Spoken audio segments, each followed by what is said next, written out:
অনেক সময় আমরা জীবনে অনেক মানুষকে এমন বলতে শুনে থাকি যে আমি অসফল হয়েছি কারণ আমার সময় ভালো যাচ্ছিল না। আমি এই জিনিসটা লাভ করতে চাইছিলাম কিন্তু করতে পারলাম না কারণ আমার সময়টা ভালো যাচ্ছিল না। আমি আমার জীবনে ওই মহান কাজটা করতে চাইছিলাম কিন্তু করতে পারলাম না। কেন? কারণ আমার সময়টা ভালো যাচ্ছিল না। কিন্তু যে মুহূর্তে ভালো সময় আমার জীবনে আসবে আমি সব কিছু প্রাপ্ত করব। এমন প্রায় প্রত্যেকেই বলেন। আসুন একটা কথা বোঝা যাক। একজন মালিকে দেখুন, সে প্রত্যেক দিন গাছের সেবা করে, তাকে জল দেয়, তার যত্ন আত্তি করে। কেন? প্রত্যেক দিন সেই গাছ ফল দেয় না। সঠিক সময় এলে তবেই সেই গাছ ফল দেয়, কিন্তু প্রত্যেক দিন মালি তার সেবা করে, তাকে যত্ন করে। শুধুমাত্র তখন করে না যখন সেই গাছ ফল দিতে সক্ষম। আর যদি মালি গাছের যত্ন প্রতিদিন না করে তাহলে হয়তো সেই গাছ ফল দিতেই পারবে না। এটাই হলো আমাদের জন্য একটা শিক্ষা। যখন সময় আমাদের জন্য অপেক্ষা করে না তখন আপনি সময়ের জন্য কেন অপেক্ষা করছেন? ভালো সময়ের জন্য অপেক্ষা করবেন না। ভালো এবং শুভ কর্ম দ্বারা ভালো সময়কে নিজের কাছে টেনে আনুন। নিরন্তর কর্ম করুন, পরিশ্রম করতে থাকুন। শুভ সময় আপনা থেকেই আপনার কাছে আসবে।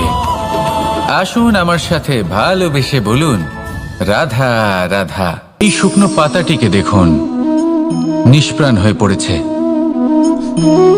কোনো একটা সময় এই পাতাটি একটা গাছের ডালে ছিল। সেই গাছ ওর লালন পালন করত। যখন যখন বাতাস বইত এই পাতায় কম্পন দেখা দিত, মনকে প্রফুল্ল করে তুলত। কোনো একদিন এই পাতা গাছের ডাল থেকে ঝরে পড়ে গেল। নিঃসন্দেহে ও নিজের স্বাধীনতা পেল, কিন্তু আস্তে আস্তে শুকিয়ে গেল, নিষ্প্রাণ হয়ে গেল। দেখুন, আমি এই কথা বলছি না যে স্বাধীনতা অনুচিত, কখনোই না। কিন্তু যে কোনো পরিস্থিতিতে স্বাধীন হতে চাওয়া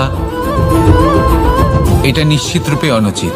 আমরা যদি আমাদের জীবনে পরিবারের গুরুত্ব ভেবে দেখি তাহলে এই পরিবারে যতই মতভেদ থাকুক না কেন, যতই মনোমালিন্য থাকুক না কেন, যতই বিবাদ থাকুক না কেন, এই সব মিটিয়ে নেওয়া অত্যন্ত প্রয়োজনীয়। সেই সবকিছু সমাপ্ত করা অত্যন্ত প্রয়োজনীয়। কখনো এই পরিবারকে ভাঙতে দেবেন না, কখনো এই পরিবার থেকে দূরে চলে যাবেন না। এই পরিবার হলো আমাদের জীবনের একটা অমূল্য সম্পদ, অমূল্য এক আশ্রয়, যা এই সংসারে হয়তো কোথাও আপনি পাবেন না। তাই একে আগলে রাখুন। ভেবে নিন আপনি পাতা আর আপনার পরিবার সেই গাছ। আসুন আমার সাথে ভালোবেসে বলুন, রাধা রাধা। আমাদের জীবনে অনেক ধরনের ব্যক্তি এসে থাকেন। কেউ কেউ আমাদের সাথে থেকে যান, কেউ আমাদের থেকে দূরে চলে যান। কেউ ভালো মানুষ হন, কেউ খারাপ মানুষ। কিন্তু আমরা সবসময় সেই সময়টাকে নিয়ে দুঃখ প্রকাশ করি যখন আমাদের জীবনে কোনো খারাপ ব্যক্তি প্রবেশ করেন। তারা আমাদের খারাপ অনুভূতি দেন, দুঃখ দেন, কষ্ট দেন। আমরা সবাই তাকে ভালো মন্দ কথা বলি। কিন্তু কেন? এমন বিভিন্ন ধরনের মানুষ, খারাপ মানুষ, ভালো মানুষ সবার জীবনেই আসেন এবং সকলকেই একটা অমূল্য শিক্ষা দান করে যান। এবার আপনি নিজেই ভেবে দেখুন, জীবনে যখন প্রথমবার আপনি আগুন স্পর্শ করেছিলেন তখন আপনি একটা শিক্ষা লাভ করেছিলেন যে আমাকে আগুনের থেকে একটু দূরে থাকতে হবে। তারপর আস্তে আস্তে আপনি শিখলেন যে কিভাবে এই আগুনকে নিয়ন্ত্রণে রাখতে হবে। তারপর আপনি শিখলেন যে কিভাবে নিজের জীবনে তাকে প্রয়োগ করতে হবে, তা সে অন্ধকারে প্রকাশ লাভ করার জন্য হোক বা খাবার বানানোর জন্য। সেইভাবেই কোনো খারাপ ব্যক্তি যখন আপনার জীবনে আসে কোনো শিক্ষা দিয়ে যান, তার প্রতি কৃতজ্ঞ থাকুন। তার বিষয় খারাপ ভাবার বা খারাপ অনুভূতি নিয়ে থাকার কোনো প্রয়োজন নেই। সেই শিক্ষা লাভ করুন, ইতিবাচক মনোভাব নিয়ে জীবনের সামনে এগোতে থাকুন। কেউ নেই যিনি আপনাকে বাধা দিতে পারেন। আসুন আমার সাথে ভালোবেসে বলুন, রাধা রাধা। একে বালি বলুন, মাটি বলুন বা ধুলো বলুন, এ দিয়ে কত কিছু করা সম্ভব। এ দিয়ে আপনি নিজের বাসস্থান নির্মাণ করতে পারেন, প্রাচীর গড়ে তুলতে পারেন, অট্টালিকা নির্মাণ করতে পারেন। কিন্তু যদি এই বালিকে আপনি মুষ্টিবদ্ধ করে রাখতে চান, তাহলে তা হাত থেকে ফসকে যাবে। আপনি কখনোই একে মুষ্টিবদ্ধ করতে পারবেন না। এরকমই হয় আমাদের জীবন, আর এরকমই হয় সময়। এই মুষ্টিবদ্ধ করা বালির মতো। সময়কে আমরা বাধা দিতে পারবো না, আটকেও রাখতে পারবো না। এ হলো প্রবাহমান। জন্ম থেকে মৃত্যু পর্যন্ত এই যে সময়, তা খুবই সীমিত। আর এই সময় আমরা যেটাই করি তার দ্বারাই আমাদের মূল্য নির্ধারিত হয়। আর এই সংসার থেকে চলে যাওয়ার পরেও এই সংসার এই সব কর্মের জন্যই আমাদের মনে রাখে। তাই যদি আপনি এটা ভাবেন যে আজ যে কর্ম করার ছিল আমি না হয় কাল করে নেব, কাল আমার লক্ষ্যে পৌঁছানোর কথা ছিল আমি পরশু পৌঁছব, না, এই সময় খুব মূল্যবান, একে নষ্ট করবেন না। এই সময়কে সদ্ব্যবহার করুন, মহান হবার পথে অগ্রসর হন। একে যদি মুষ্টিবদ্ধ করে রাখার চেষ্টা করেন, এই সময় থেমে থাকবে না। আসুন আমার সাথে ভালোবেসে বলুন, রাধা রাধা। এই সংসারে যে ব্যক্তিই হোক না কেন, প্রত্যেক ব্যক্তির জীবনে সমস্যা অবশ্যই আসে। এমন কিছু মানুষ আছেন, যদি তাদেরকে জিজ্ঞেস করেন যে এমনটা ঠিক কেন হলো, তাহলে পুরো দোষটা তারা নিজেদের পরিস্থিতির ওপর ন্যস্ত করেন। যে আমি তো এমন একটা পরিস্থিতিতে ছিলাম, আমি কিভাবে কিছু করতাম, আমার কাছে আর কোনো বিকল্পই ছিল না। চলুন কথা বলা যাক মহাভারত নিয়ে। ভীষ্ম পিতামহ, ওনাকে জিজ্ঞেস করা হলো আপনি এরকম প্রতিজ্ঞা কেন করলেন? উনি বললেন যে আমি পরিস্থিতির অধীন হয়ে পড়েছিলাম, সেই জন্য। এই প্রশ্নটাই যখন অর্জুনকে করা হলো, তখন অন্য একটি দিক প্রস্ফুটিত হলো। অর্জুন নিজের পরিস্থিতির কারণে জীবনে কখনোই বাধা পড়েননি। তিনি সিদ্ধান্ত নিয়েছিলেন সংঘর্ষ করার, সংসারের নিয়মের বিরুদ্ধাচারণ করার। এই সংসারে আপনি যা কিছুই হয়ে উঠতে পারেন, তার সমগ্র শ্রেয় শুধুমাত্র আপনার পরিস্থিতির ওপর চাপিয়ে দেওয়া যায় না। সেটা নির্বাচনের উপর নির্ভরশীল, যে সেই পরিস্থিতিতে আপনি কি নির্বাচন করেছেন। যদি সেই মুহূর্তে ভীষ্ম পিতামহ স্থিরতার সিদ্ধান্ত নিতেন, বিশ্লেষণ করার সিদ্ধান্ত নিতেন যে কি উচিত কি অনুচিত, কারা ধর্মের পক্ষে কারা ধর্মের বিপক্ষে, যদি শুধুমাত্র অস্ত্র হাতে ধৃতরাষ্ট্র এবং দুর্যোধনের বিরোধিতা করতেন, যদি শুধু এটুকু করতেন, তাহলে মহাভারতের মতো মহাযুদ্ধ কখনোই হতো না। সমস্যা সবার জীবনেই আসে, কঠিন পরিস্থিতিও সকলের জীবনে আসে। সেই ব্যক্তি এগিয়ে যেতে পারেন যিনি শ্রেষ্ঠ নির্বাচন করার ক্ষমতা রাখেন। তাহলে সেটাই করুন, আর আমার সাথে ভালোবেসে বলুন, রাধা রাধা। এই সংসারে অনেক অনেক এমন জ্ঞানী আছেন যারা নিজের সমস্ত জীবন জ্ঞান অর্জন করতে অতিবাহিত করেছেন। এই সংসারে এমন কোনো বেদ নেই, কোনো পুরাণ নেই, কোনো শাস্ত্র নেই, কোনো ভাষা নেই যা ওনারা জানেন না। এমন কোনো বিষয় নেই যা নিয়ে ওনারা কোনো বক্তব্য রাখতে পারবেন না। কিন্তু আমরা এই সকল জ্ঞানীকে কি ভালোবাসতে পারি? এনাদের সকলকে সম্মান করতে পারি না। কারণটা কি? দেখুন, বেদ পড়া একটি আলাদা বিষয়, বেদনা বুঝতে পারা অন্য ব্যাপার। এবং বেদনা বোঝার জন্য, সেই জ্ঞান লাভ করার জন্য আপনাকে মন থেকে করুণা এবং প্রেমের সঠিক অর্থ বুঝতে হবে। সামনের ব্যক্তির বেদনা বুঝতে হবে, তার যন্ত্রণাকে বুঝতে হবে। তারপর যে জ্ঞান আপনি অর্জন করেছেন বেদ থেকে, পুরাণ থেকে, শাস্ত্র থেকে, তা প্রয়োগ করে তার বেদনার নিবারণ করা, সেটা বেশি গুরুত্বপূর্ণ। সেই জন্য জীবনে শুধুমাত্র শাস্ত্র এবং বেদ পড়ে জ্ঞান অর্জন করতে সময় নষ্ট করবেন না। মন থেকে প্রেমের কি অর্থ সেই বিষয়ে জ্ঞান লাভ করার চেষ্টা করুন, করুণাও বুঝতে চেষ্টা করুন। একজন শ্রেষ্ঠ ব্যক্তি হয়ে উঠুন, আর আমার সাথে ভালোবেসে বলুন, রাধা রাধা। একটি হাতির শরীরে কত বল থাকতে পারে সেটা আমরা সবাই জানি। একটা প্রহারেই বিশালাকার প্রাচীর ভেঙে পড়তে পারে, কিন্তু সেটা তখন হয় যখন সেই হাতির নিজের শক্তির বিষয়ে কোনো ধারণা থাকে। যদি সেই হাতিকেই বন্দি করে নেওয়া হয়, তাহলে সেই হাতি তার পরাধীন থাকার অভ্যাস হয়ে যায়।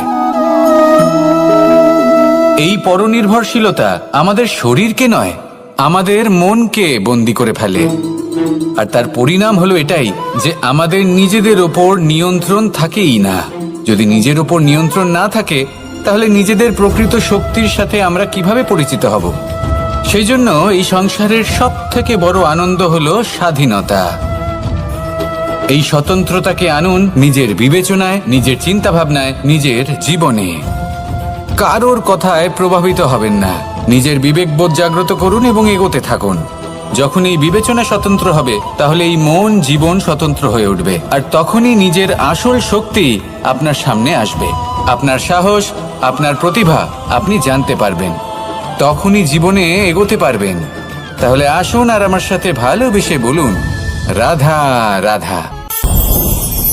রাধা কখনো কখনো আমার জন্য বড়ই সুগন্ধি আতর নিয়ে আসে, পারিজাত ফুলের মালা নিয়ে আসে আমার প্রসাধন করবে বলে, এবং আমার সব থেকে বেশি প্রিয় মাখন নিজে হাতে বানিয়ে আনে আমাকে নিজে হাতে খাইয়ে দেবে বলে, সবকিছু আমাকে প্রসন্ন করবে বলে। কিন্তু আপনি কখনো ভেবেছেন যে এই আতর কিভাবে বানানো হয়? সহস্র ফুলের পাপড়ি একসাথে পিষে নিতে হয়, তারপরে তার থেকে যে রস নিঃসৃত হয় সেই রস দ্বারাই আতর তৈরি হয়। অনেক সংখ্যক ফুলকে অসীম যন্ত্রণা ভোগ করতে হয়, তবে তারা আমার প্রসাধন সামগ্রী হয়ে উঠতে পারে। দুধ থেকে মাখন তৈরি করার জন্য কতটা পরিমাণ মন্থন সহ্য করতে হয় সেটা আপনি জানেন। ঠিক সেই রকমই হলো আমাদের জীবনও। বিপদও আসে, কঠিন পরিস্থিতিও আসে, এর সম্মুখীন হতে শিখুন। মনে রাখবেন, আপনি হলেন সেই দুধ যাকে মন্থন সহ্য করতে হবে মাখন হয়ে ওঠার জন্য। মনে রাখবেন, আপনি হলেন সেই ফুলের মতন যাদের পিষ্ট হতে হবে সুগন্ধি আতর হয়ে ওঠার জন্য, যাকেই সংসার পছন্দ করে।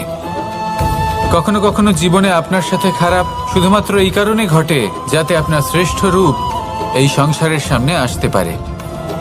শুধুমাত্র কঠিন পরিস্থিতি এবং বিপদকে একটা সুযোগ হিসেবে দেখার চেষ্টা করুন। আপনার জন্য এই সংসার বদলে যাবে, সংসারকে দেখার দৃষ্টিভঙ্গি পাল্টে যাবে, আপনার ভাগ্য পাল্টে যাবে, আর এই মন প্রসন্ন হয়ে বলবে, রাধা রাধা।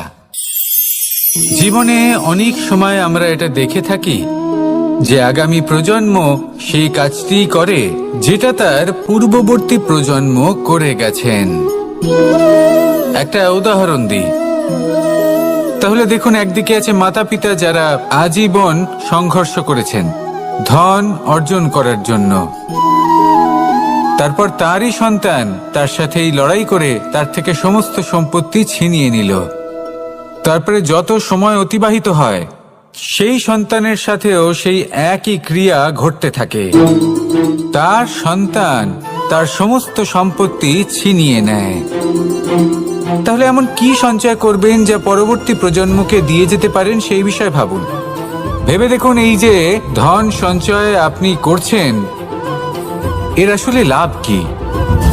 অবশ্যই আবশ্যক, কিন্তু এটাই কি শুধু সবথেকে গুরুত্বপূর্ণ বিষয় যেখানে আপনি জানেন যে আপনি এই সম্পত্তি ভোগ করতে পারবেন না, কারণ এই সমস্ত সম্পত্তি আপনাকে পরবর্তী প্রজন্মের হাতে সঁপে দিতে হবে। তাহলে ধন সঞ্চয় করুন, কিন্তু এমন একটা সম্পত্তি কেন সঞ্চয় করা উচিত নয় যার উপভোগও আপনি করতে পারবেন, পরবর্তী প্রজন্মকেও দিয়ে যেতে পারবেন, আর মতভেদও হবে না। এমন সম্পত্তি আছে, আর এই সম্পত্তি হলো প্রেম। যদি আপনার মনে কোনো কিছু সঞ্চয় করার বাসনা জেগে ওঠে, তাহলে প্রেম সঞ্চয় করুন। সেটা পরবর্তী প্রজন্মও পাবে এবং সেই প্রজন্ম ভবিষ্যতে ভালোবাসা ছড়াতে থাকবে, আর তখন এই মন সুপ্রসন্ন হয়ে বলবে, রাধা রাধা। জ্যোতিষ একটা বিদ্যা, এ হলো একটা বিজ্ঞান যে নক্ষত্র দশায় আপনি জন্মগ্রহণ করেছেন, যে স্থানে আপনার জন্ম হয়েছে, এগুলো আপনার জীবনের দিশা স্থির করার ক্ষেত্রে গুরুত্বপূর্ণ ভূমিকা পালন করে। কিন্তু যে রাশিতে আপনি জন্ম নিয়েছেন আর আপনার যা নাম স্থির হয়েছে, সেটা আপনার ভবিষ্যৎ নির্ধারণ করবে তা আবশ্যক নয়। রা দিয়ে রাম এবং রা দিয়ে রাবণ, এই দুজনের রাশি সমান ছিল, কিন্তু একজন নিজের শক্তির দুর্ব্যবহার করলেন। স্বর্ণ লঙ্কার অধিপতি রাবণ, চতুর্দিকে বিজয়ী হওয়া সেই ব্যক্তি নিজের পতনের সম্মুখীন হলেন। শ্রীরাম রাবণকে বধ করলেন। শ্রীরাম, যিনি নিজের কর্ম দ্বারা, নিজের পরিশ্রম দ্বারা ঈশ্বর উপাধি লাভ করেছিলেন, 14 বছরের বনবাস ভোগ করলেন, আর যখন বিপদে পড়লেন তখনও নিজের রাজ্যের সাহায্য নিলেন না। বনের মধ্যে নিজে বানর এবং ভাল্লুকদের নিয়ে একটি সেনাবাহিনী গড়ে তুললেন এবং রাবণকে তার কুকর্মের শাস্তি দিলেন। তাই সর্বদা এটা মনে রাখবেন, আপনার খ্যাতি, আপনার ভবিষ্যৎ আপনার কর্ম নির্ধারণ করে, আপনার রাশি নয়। তাই সবসময় শ্রেষ্ঠ কর্ম করুন আর আমার সাথে ভালোবেসে বলুন, রাধা রাধা। আমাদের সকলের কাছে বৃক্ষ অত্যন্ত প্রিয়। আমরা সর্বদাই চাই এই বৃক্ষ যেন সবুজ থাকে, ফুলে ফলে ভরে থাকে, আমাদের ছায়া প্রদান করে, তা যেন সুস্থ থাকে, আমাদের ফল প্রদান করে। আর সেই জন্য আমরা প্রতিদিন সেই বৃক্ষকে জল প্রদান করি। কিন্তু কখনো ভেবে দেখেছেন যে জল তো আমরা বৃক্ষের গোড়ায় দিই, তারপরেও এই জল সেই বৃক্ষের প্রত্যেকটি পাতায় ঠিক পৌঁছে যায়? এটা কিভাবে সম্ভব? কিছুটা এরকমই হলো আমাদের কর্ম। যদি এই পৃথিবীতে থেকে শুদ্ধ মনে সৎকর্ম করেন, এই কর্ম সোজা ঈশ্বরের কাছে গিয়ে পৌঁছয়।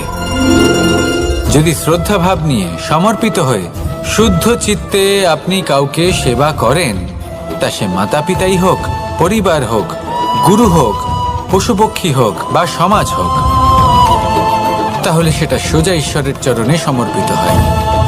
সবসময় সবসময় শুদ্ধ চিত্তে সমর্পিত হয়ে এবং মনে শ্রদ্ধা ভাব নিয়ে কর্ম করুন। ঈশ্বর নিজে থেকেই এর ফল আপনাকে প্রদান করবেন। আসুন আমার সাথে ভালোবেসে বলুন, রাধা রাধা।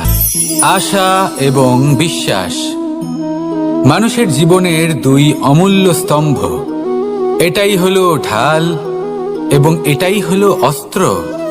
এটাই আমাদের রক্ষা করে এবং এটাই আমাদের জীবনের পথ প্রশস্ত করে। কিন্তু ছোট একটা সমস্যা আছে। এবার যদি আপনি বটবৃক্ষের থেকে এই আশা রাখেন যে এ আমাকে ফল দেবে, তাহলে সেই আশা ভঙ্গ হওয়াই স্বাভাবিক। আর যদি আপনি বিশ্বাস করেন যে খেজুর গাছ আপনাকে ছায়া প্রদান করবে, তাহলে সেই বিশ্বাসও অবশ্যই ভঙ্গ হবে। তাহলে কি করা উচিত? চোখ বন্ধ করে যে কাউকে বিশ্বাস করার আগে বা যে কারোর থেকে আশা রাখার আগে নির্বাচন করুন যে কার ওপর বিশ্বাস রাখতে চান, কার ওপর আশা রাখতে চান।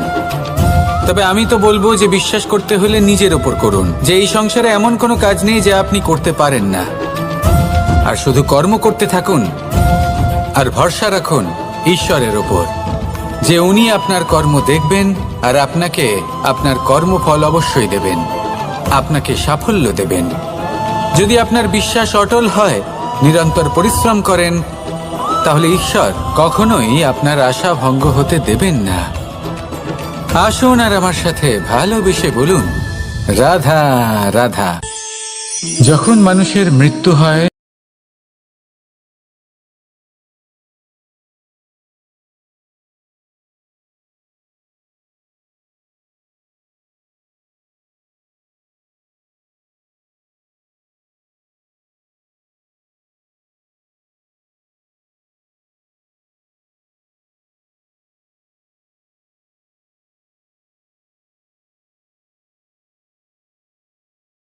চাই আপনি এই সংসারে কি অর্জন করেছেন?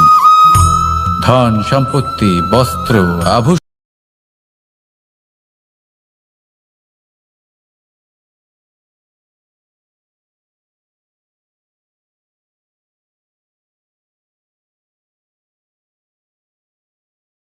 সেটাই এই সংসার থেকে চলে যাওয়ার পরেও সংসারেই জীবিত থাকবে। যদি আপনি দুষ্কর্ম করেন তাহলে এই সংসার আপনাকে একটি অনুচিত উদাহরণ হিসেবে মনে রাখবে যে এই ব্যক্তি খুব পাপী ছিল, অনুচিত কর্ম করতেন।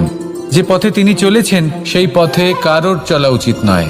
সেখানেই যদি আপনি সৎকর্ম করেন তাহলে সংসার চিরকাল এটাই বলবে যে খুব ভালো মানুষ ছিলেন, সবাইকে ভালোবাসতেন, সবাইকে সাহায্য করতেন, আমার খুব প্রিয় মানুষ ছিলেন।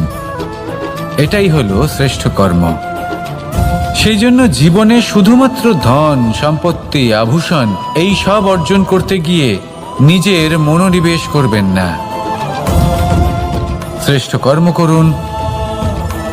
সংসার থেকে চলে যাওয়ার পরেও এই কর্মই এই সংসারে আপনাকে জীবিত রাখবে। আসুন আমার সাথে ভালোবেসে বলুন, রাধা রাধা। কখনো কখনো অন্ধকারের সাথে লড়াই করার শক্তির প্রয়োজন হয়, তা আসে এই তেল থেকে। যদি এই তেল সমাপ্ত হয়ে যায় তাহলে এই প্রকাশ তাও সমাপ্ত হয়ে যায়। আর আমাদের জীবনে এই তেল হলো আমাদের কর্ম, আর এই আগুন আর এর দ্বারা উৎপন্ন হওয়া প্রকাশ আমাদের ভাগ্য। যত আমাদের কর্ম ক্ষীণ হতে থাকবে, আমাদের ভাগ্য সৌভাগ্য কোথাও না কোথাও লুপ্ত হয়ে যাবে। যে উজ্জ্বল ভবিষ্যৎ আমরা চাইছি তা কখনো লাভ করতে পারবো না যদি কর্ম না করি। ঠিক যেমন তেল ছাড়া অগ্নি উৎপন্ন হয় না, তেমনি কর্ম ছাড়া সৌভাগ্য হয় না। আর যেমন কর্ম তেমন ভাগ্য। তাই সবসময় কর্ম করতে থাকুন, কর্ম করা থামাবেন না। আর আমার সাথে ভালোবেসে বলুন, রাধা রাধা। এই শুকনো পাতাটিকে দেখুন, নিষ্প্রাণ হয়ে পড়েছে। কোনো একটা সময় এই পাতাটি একটা গাছের ডালে ছিল। সেই গাছ ওর লালন পালন করত। যখন যখন বাতাস বইত এই পাতায় কম্পন দেখা দিত, মনকে প্রফুল্ল করে তুলত। কোনো একদিন এই পাতা গাছের ডাল থেকে ঝরে পড়ে গেল। নিঃসন্দেহে ও নিজের স্বাধীনতা পেল, কিন্তু আস্তে আস্তে শুকিয়ে গেল, নিষ্প্রাণ হয়ে গেল। দেখুন, আমি এই কথা বলছি না যে স্বাধীনতা অনুচিত, কখনোই না। কিন্তু যে কোনো পরিস্থিতিতে স্বাধীন হতে চাওয়া এটা নিশ্চিতরূপে অনুচিত। আমরা যদি আমাদের জীবনে পরিবারের গুরুত্ব ভেবে দেখি তাহলে এই পরিবারে যতই মতভেদ থাকুক না কেন, যতই মনোমালিন্য থাকুক না কেন, যতই বিবাদ থাকুক না কেন, এই সব মিটিয়ে নেওয়া অত্যন্ত প্রয়োজনীয়। সেই সবকিছু সমাপ্ত করা অত্যন্ত প্রয়োজনীয়। কখনো এই পরিবারকে ভাঙতে দেবেন না, কখনো এই পরিবার থেকে দূরে চলে যাবেন না। এই পরিবার হলো আমাদের জীবনের একটা অমূল্য সম্পদ, অমূল্য এক আশ্রয়, যা এই সংসারে হয়তো কোথাও আপনি পাবেন না। তাই একে আগলে রাখুন। ভেবে নিন আপনি পাতা আর আপনার পরিবার সেই গাছ। আসুন আমার সাথে ভালোবেসে বলুন, রাধা রাধা। অনেক সময় আমরা জীবনে অনেক মানুষকে এমন বলতে শুনে থাকি যে আমি অসফল হয়েছি কারণ আমার সময় ভালো যাচ্ছিল না। আমি এই জিনিসটা লাভ করতে চাইছিলাম কিন্তু করতে পারলাম না কারণ আমার সময়টা ভালো যাচ্ছিল না। আমি আমার জীবনে ওই মহান কাজটা করতে চাইছিলাম কিন্তু করতে পারলাম না। কেন? কারণ আমার সময়টা ভালো যাচ্ছিল না। কিন্তু যে মুহূর্তে ভালো সময় আমার জীবনে আসবে আমি সব কিছু প্রাপ্ত করব। এমন প্রায় প্রত্যেকেই বলেন। আসুন একটা কথা বোঝা যাক। একজন মালিকে দেখুন, সে প্রত্যেক দিন গাছের সেবা করে, তাকে জল দেয়, তার যত্ন আত্তি করে। কেন? প্রত্যেক দিন সেই গাছ ফল দেয় না। সঠিক সময় এলে তবেই সেই গাছ ফল দেয়, কিন্তু প্রত্যেক দিন মালি তার সেবা করে, তাকে যত্ন করে। শুধুমাত্র তখন করে না যখন সেই গাছ ফল দিতে সক্ষম। আর যদি মালি গাছের যত্ন প্রতিদিন না করে তাহলে হয়তো সেই গাছ ফল দিতেই পারবে না। এটাই হলো আমাদের জন্য একটা শিক্ষা। যখন সময় আমাদের জন্য অপেক্ষা করে না তখন আপনি সময়ের জন্য কেন অপেক্ষা করছেন? ভালো সময়ের জন্য অপেক্ষা করবেন না। ভালো এবং শুভ কর্ম দ্বারা ভালো সময়কে নিজের কাছে টেনে আনুন, নিরন্তর কর্ম করুন, পরিশ্রম করতে থাকুন। শুভ সময় আপনা থেকেই আপনার কাছে আসবে। আসুন আমার সাথে ভালোবেসে বলুন, রাধা রাধা। একে বালি বলুন, মাটি বলুন বা ধুলো বলুন, এ দিয়ে কত কিছু করা সম্ভব। এ দিয়ে আপনি নিজের বাসস্থান নির্মাণ করতে পারেন, প্রাচীর গড়ে তুলতে পারেন, অট্টালিকা নির্মাণ করতে পারেন। কিন্তু যদি এই বালিকে আপনি মুষ্টিবদ্ধ করে রাখতে চান, তাহলে তা হাত থেকে ফসকে যাবে। আপনি কখনোই একে মুষ্টিবদ্ধ করতে পারবেন না। এরকমই হয় আমাদের জীবন, আর এরকমই হয় সময়। এই মুষ্টিবদ্ধ করা বালির মতো। সময়কে আমরা বাধা দিতে পারবো না, আটকেও রাখতে পারবো না। এ হলো প্রবাহমান। জন্ম থেকে মৃত্যু পর্যন্ত এই যে সময়, তা খুবই সীমিত। আর এই সময় আমরা যেটাই করি তার দ্বারাই আমাদের মূল্য নির্ধারিত হয়। আর এই সংসার থেকে চলে যাওয়ার পরেও এই সংসার এই সব কর্মের জন্যই আমাদের মনে রাখে। তাই যদি আপনি এটা ভাবেন যে আজ যে কর্ম করার ছিল আমি না হয় কাল করে নেব, কাল আমার লক্ষ্যে পৌঁছানোর কথা ছিল আমি পরশু পৌঁছব, না, এই সময় খুব মূল্যবান, একে নষ্ট করবেন না। এই সময়কে সদ্ব্যবহার করুন, মহান হবার পথে অগ্রসর হন। একে যদি মুষ্টিবদ্ধ করে রাখার চেষ্টা করেন, এই সময় থেমে থাকবে না। আসুন আমার সাথে ভালোবেসে বলুন, রাধা রাধা। আমাদের জীবনে অনেক ধরনের ব্যক্তি এসে থাকেন। কেউ কেউ আমাদের সাথে থেকে যান, কেউ আমাদের থেকে দূরে চলে যান। কেউ ভালো মানুষ হন, কেউ খারাপ মানুষ। কিন্তু আমরা সবসময় সেই সময়টাকে নিয়ে দুঃখ প্রকাশ করি যখন আমাদের জীবনে কোনো খারাপ ব্যক্তি প্রবেশ করেন। তারা আমাদের খারাপ অনুভূতি দেন, দুঃখ দেন, কষ্ট দেন। আমরা সবাই তাকে ভালো মন্দ কথা বলি। কিন্তু কেন? এমন বিভিন্ন ধরনের মানুষ, খারাপ মানুষ, ভালো মানুষ সবার জীবনেই আসেন এবং সকলকেই একটা অমূল্য শিক্ষা দান করে যান। এবার আপনি নিজেই ভেবে দেখুন, জীবনে যখন প্রথমবার আপনি আগুন স্পর্শ করেছিলেন, তখন আপনি একটা শিক্ষা লাভ করেছিলেন যে আমাকে আগুনের থেকে একটু দূরে থাকতে হবে। তারপর আস্তে আস্তে আপনি শিখলেন যে কিভাবে এই আগুনকে নিয়ন্ত্রণে রাখতে হবে। তারপর আপনি শিখলেন যে কিভাবে নিজের জীবনে তাকে প্রয়োগ করতে হবে, তা সে অন্ধকারে প্রকাশ লাভ করার জন্য হোক বা খাবার বানানোর জন্য। সেইভাবেই কোনো খারাপ ব্যক্তি যখন আপনার জীবনে আসে, কোনো শিক্ষা দিয়ে যান, তার প্রতি কৃতজ্ঞ থাকুন। তার বিষয় খারাপ ভাবার বা খারাপ অনুভূতি নিয়ে থাকার কোনো প্রয়োজন নেই। সেই শিক্ষা লাভ করুন, ইতিবাচক মনোভাব নিয়ে জীবনের সামনে এগোতে থাকুন। কেউ নেই যিনি আপনাকে বাধা দিতে পারেন। আসুন আমার সাথে ভালোবেসে বলুন, রাধা রাধা। এই সংসারে অনেক অনেক এমন জ্ঞানী আছেন যারা নিজের সমস্ত জীবন জ্ঞান অর্জন করতে অতিবাহিত করেছেন। এই সংসারে এমন কোনো বেদ নেই, কোনো পুরাণ নেই, কোনো শাস্ত্র নেই, কোনো ভাষা নেই যা ওনারা জানেন না। এমন কোনো বিষয় নেই যা নিয়ে ওনারা কোনো বক্তব্য রাখতে পারবেন না। কিন্তু আমরা এই সকল জ্ঞানীকে কি ভালোবাসতে পারি? এনাদের সকলকে সম্মান করতে পারি না। কারণটা কি? দেখুন, বেদ পড়া একটি আলাদা বিষয়, বেদনা বুঝতে পারা অন্য ব্যাপার। এবং বেদনা বোঝার জন্য, সেই জ্ঞান লাভ করার জন্য আপনাকে মন থেকে করুণা এবং প্রেমের সঠিক অর্থ বুঝতে হবে। সামনের ব্যক্তির বেদনা বুঝতে হবে, তার যন্ত্রণাকে বুঝতে হবে। তারপর যে জ্ঞান আপনি অর্জন করেছেন বেদ থেকে, পুরাণ থেকে, শাস্ত্র থেকে, তা প্রয়োগ করে তার বেদনার নিবারণ করা, সেটা বেশি গুরুত্বপূর্ণ। সেই জন্য জীবনে শুধুমাত্র শাস্ত্র এবং বেদ পড়ে জ্ঞান অর্জন করতে সময় নষ্ট করবেন না। মন থেকে প্রেমের কি অর্থ সেই বিষয়ে জ্ঞান লাভ করার চেষ্টা করুন। করুণাও বুঝতে চেষ্টা করুন।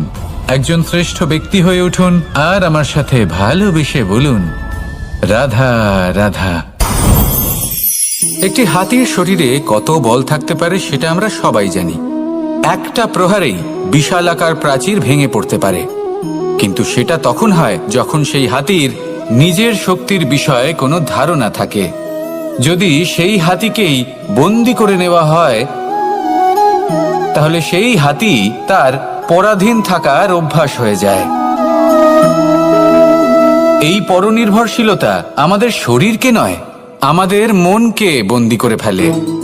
আর তার পরিণাম হলো এটাই যে আমাদের নিজেদের ওপর নিয়ন্ত্রণ থাকেই না। যদি নিজের ওপর নিয়ন্ত্রণ না থাকে, তাহলে নিজেদের প্রকৃত শক্তির সাথে আমরা কিভাবে পরিচিত হব? সেই জন্য এই সংসারের সব থেকে বড় আনন্দ হলো স্বাধীনতা। এই স্বতন্ত্রতাকে আনুন নিজের বিবেচনায়, নিজের চিন্তাভাবনায়, নিজের জীবনে। কারোর কথায় প্রভাবিত হবেন না। নিজের বিবেকবোধ জাগ্রত করুন এবং এগোতে থাকুন। যখন এই বিবেচনা স্বতন্ত্র হবে, তাহলে এই মন জীবন স্বতন্ত্র হয়ে উঠবে। আর তখনই নিজের আসল শক্তি আপনার সামনে আসবে। আপনার সাহস, আপনার প্রতিভা আপনি জানতে পারবেন। তখনই জীবনে এগোতে পারবেন। তাহলে আসুন আর আমার সাথে ভালোবেসে বলুন, রাধা রাধা। এই সংসারে যে ব্যক্তিই হোক না কেন, প্রত্যেক ব্যক্তির জীবনে সমস্যা অবশ্যই আসে। এমন কিছু মানুষ আছেন, যদি তাদেরকে জিজ্ঞেস করেন যে এমনটা ঠিক কেন হলো, তাহলে পুরো দোষটা তারা নিজেদের পরিস্থিতির ওপর ন্যস্ত করেন। যে আমি তো এমন একটা পরিস্থিতিতে ছিলাম, আমি কিভাবে কিছু করতাম, আমার কাছে আর কোনো বিকল্পই ছিল না। চলুন কথা বলা যাক মহাভারত নিয়ে। ভীষ্ম পিতামহ, ওনাকে জিজ্ঞেস করা হলো, আপনি এরকম প্রতিজ্ঞা কেন করলেন? উনি বললেন যে আমি পরিস্থিতির অধীন হয়ে পড়েছিলাম, সেই জন্য। এই প্রশ্নটাই যখন অর্জুনকে করা হলো, তখন অন্য একটি দিক প্রস্ফুটিত হলো। অর্জুন নিজের পরিস্থিতির কারণে জীবনে কখনোই বাধা পড়েননি। তিনি সিদ্ধান্ত নিয়েছিলেন সংঘর্ষ করার, সংসারের নিয়মের বিরুদ্ধাচারণ করার। এই সংসারে আপনি যা কিছুই হয়ে উঠতে পারেন, তার সমগ্র শ্রেয় শুধুমাত্র আপনার পরিস্থিতির ওপর চাপিয়ে দেওয়া যায় না। সেটা নির্বাচনের উপর নির্ভরশীল, যে সেই পরিস্থিতিতে আপনি কি নির্বাচন করেছেন। যদি সেই মুহূর্তে ভীষ্ম পিতামহ স্থিরতার সিদ্ধান্ত নিতেন, বিশ্লেষণ করার সিদ্ধান্ত নিতেন যে কি উচিত কি অনুচিত, কারা ধর্মের পক্ষে কারা ধর্মের বিপক্ষে, যদি শুধুমাত্র অস্ত্র হাতে ধৃতরাষ্ট্র এবং দুর্যোধনের বিরোধিতা করতেন, যদি শুধু এটুকু করতেন, তাহলে মহাভারতের মতো মহাযুদ্ধ কখনোই হতো না। সমস্যা সবার জীবনেই আসে, কঠিন পরিস্থিতিও সকলের জীবনে আসে। সেই ব্যক্তি এগিয়ে যেতে পারেন যিনি শ্রেষ্ঠ নির্বাচন করার ক্ষমতা রাখেন। তাহলে সেটাই করুন আর আমার সাথে ভালোবেসে বলুন, রাধা রাধা। রাধা কখনো কখনো আমার জন্য বড়ই সুগন্ধি আতর নিয়ে আসে, পারিজাত ফুলের মালা নিয়ে আসে আমার প্রসাধন করবে বলে, এবং আমার সব থেকে বেশি প্রিয় মাখন নিজে হাতে বানিয়ে আনে আমাকে নিজে হাতে খাইয়ে দেবে।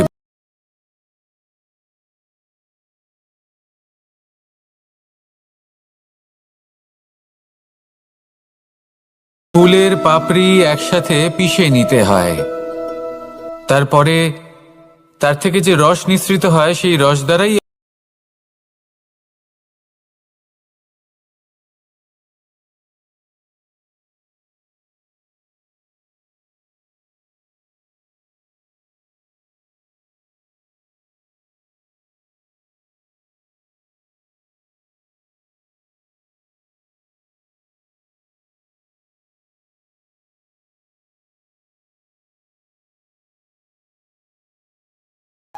মনে রাখবেন, আপনি হলেন সেই দুধ যাকে মন্থন সহ্য করতে হবে মাখন হয়ে ওঠার জন্য।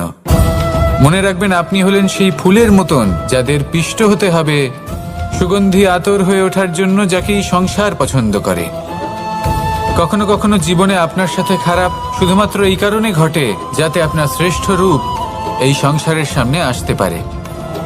শুধুমাত্র কঠিন পরিস্থিতি এবং বিপদকে একটা সুযোগ হিসেবে দেখার চেষ্টা করুন। আপনার জন্য এই সংসার বদলে যাবে, সংসারকে দেখার দৃষ্টিভঙ্গি পাল্টে যাবে। আপনার ভাগ্য পাল্টে যাবে আর এই মন প্রসন্ন হয়ে বলবে রাধা রাধা। জীবনে অনেক সময় আমরা এটা দেখে থাকি যে আগামী প্রজন্ম সেই কাজটি করে যেটা তার পূর্ববর্তী প্রজন্ম করে গেছেন। একটা উদাহরণ দিই, তাহলে দেখুন, একদিকে আছে মাতা পিতা যারা আজীবন সংঘর্ষ করেছেন ধন অর্জন করার জন্য। তারপর তারই সন্তান তার সাথে এই লড়াই করে তার থেকে সমস্ত সম্পত্তি ছিনিয়ে নিল। তারপরে যত সময় অতিবাহিত হয় সেই সন্তানের সাথেও সেই একই ক্রিয়া ঘটতে থাকে। তার সন্তান তার সমস্ত সম্পত্তি ছিনিয়ে নেয়। তাহলে এমন কি সঞ্চয় করবেন যা পরবর্তী প্রজন্মকে দিয়ে যেতে পারেন, সেই বিষয়ে ভাবুন। ভেবে দেখুন, এই যে ধন সঞ্চয় আপনি করছেন এর আসলে লাভ কি? অবশ্যই আবশ্যক, কিন্তু এটাই কি শুধু সবথেকে গুরুত্বপূর্ণ বিষয় যেখানে আপনি জানেন যে আপনি এই সম্পত্তি ভোগ করতে পারবেন না, কারণ এই সমস্ত সম্পত্তি আপনাকে পরবর্তী প্রজন্মের হাতে সঁপে দিতে হবে। তাহলে ধন সঞ্চয় করুন, কিন্তু এমন একটা সম্পত্তি কেন সঞ্চয় করা উচিত নয় যার উপভোগও আপনি করতে পারবেন, পরবর্তী প্রজন্মকেও দিয়ে যেতে পারবেন, আর মতভেদও হবে না। এমন সম্পত্তি আছে, আর এই সম্পত্তি হলো প্রেম। যদি আপনার মনে কোনো কিছু সঞ্চয় করার বাসনা জেগে ওঠে, তাহলে প্রেম সঞ্চয় করুন। সেটা পরবর্তী প্রজন্মও পাবে এবং সেই প্রজন্ম ভবিষ্যতে ভালোবাসা ছড়াতে থাকবে। আর তখন এই মন সুপ্রসন্ন হয়ে বলবে রাধা রাধা। জ্যোতিষ একটা বিদ্যা, এ হলো একটা বিজ্ঞান। যে নক্ষত্র দশায় আপনি জন্মগ্রহণ করেছেন, যে স্থানে আপনার জন্ম হয়েছে, এগুলো আপনার জীবনের দিশা স্থির করার ক্ষেত্রে গুরুত্বপূর্ণ ভূমিকা পালন করে। কিন্তু যে রাশিতে আপনি জন্ম নিয়েছেন আর আপনার যা নাম স্থির হয়েছে, সেটা আপনার ভবিষ্যৎ নির্ধারণ করবে তা আবশ্যক নয়। রা দিয়ে রাম এবং রা দিয়ে রাবণ, এই দুজনের রাশি সমান ছিল, কিন্তু একজন নিজের শক্তির দুর্ব্যবহার করলেন। স্বর্ণ লঙ্কার অধিপতি রাবণ, চতুর্দিকে বিজয়ী হওয়া সেই ব্যক্তি নিজের পতনের সম্মুখীন হলেন। শ্রীরাম রাবণকে বধ করলেন। শ্রীরাম, যিনি নিজের কর্ম দ্বারা, নিজের পরিশ্রম দ্বারা ঈশ্বর উপাধি লাভ করেছিলেন, 14 বছরের বনবাস ভোগ করলেন, আর যখন বিপদে পড়লেন তখনও নিজের রাজ্যের সাহায্য নিলেন না। বনের মধ্যে নিজে বানর এবং ভাল্লুকদের নিয়ে একটি সেনাবাহিনী গড়ে তুললেন এবং রাবণকে তার কুকর্মের শাস্তি দিলেন। তাই সর্বদা এটা মনে রাখবেন, আপনার খ্যাতি, আপনার ভবিষ্যৎ আপনার কর্ম নির্ধারণ করে, আপনার রাশি নয়। তাই সবসময় শ্রেষ্ঠ কর্ম করুন আর আমার সাথে ভালোবেসে বলুন রাধা রাধা। আমাদের সকলের কাছে বৃক্ষ অত্যন্ত প্রিয়। আমরা সর্বদাই চাই এই বৃক্ষ যেন সবুজ থাকে, ফুলে ফলে ভরে থাকে, আমাদের ছায়া প্রদান করে, তা যেন সুস্থ থাকে, আমাদের ফল প্রদান করে। আর সেই জন্য আমরা প্রতিদিন সেই বৃক্ষকে জল প্রদান করি। কিন্তু কখনো ভেবে দেখেছেন যে জল তো আমরা বৃক্ষের গোড়ায় দিই, তারপরেও এই জল সেই বৃক্ষের প্রত্যেকটি পাতায় ঠিক পৌঁছে যায়? এটা কিভাবে সম্ভব? কিছুটা এরকমই হলো আমাদের কর্ম। যদি এই পৃথিবীতে থেকে শুদ্ধ মনে সৎকর্ম করেন, এই কর্ম সোজা ঈশ্বরের কাছে গিয়ে পৌঁছয়। যদি শ্রদ্ধাভাব নিয়ে সমর্পিত হয়ে শুদ্ধ চিত্তে আপনি কাউকে সেবা করেন, তা সে মাতা পিতাই হোক, পরিবার হোক, গুরু হোক, পশুপক্ষী হোক বা সমাজ হোক, তাহলে সেটা সোজা ঈশ্বরের চরণে সমর্পিত হয়। সবসময় শুদ্ধ চিত্তে সমর্পিত হয়ে এবং মনে শ্রদ্ধা ভাব নিয়ে কর্ম করুন। ঈশ্বর নিজে থেকেই এর ফল আপনাকে প্রদান করবেন। আসুন আমার সাথে ভালোবেসে বলুন